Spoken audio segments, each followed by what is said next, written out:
Has anyone ever drilled all the way through the Earth's crust? Let's look at some numbers real quick.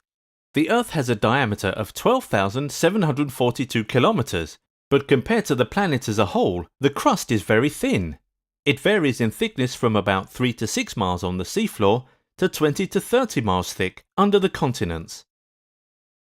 We know that most of the Earth is made of a solid but hot and malleable shell about 1,800 miles thick, called the mantle.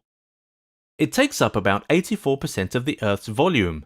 The core of the Earth is made of iron and nickel and has two layers, a liquid outer layer and a solid inner layer. The core makes up 15% of the planet. That means the crust is just 1% of the total mass of the Earth.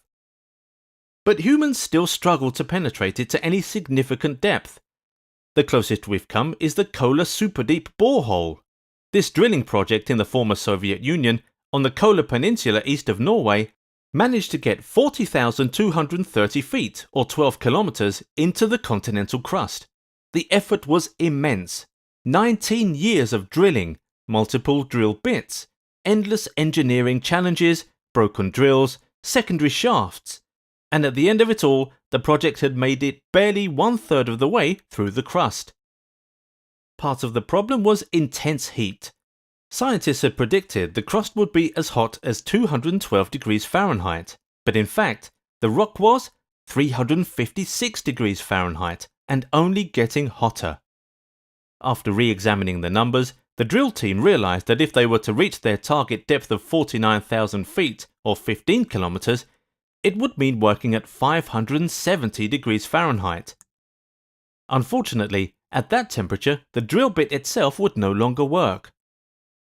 After the fall of the Soviet Union, the Kola Superdeep borehole project was first mothballed and then abandoned. But not before many fascinating discoveries were made.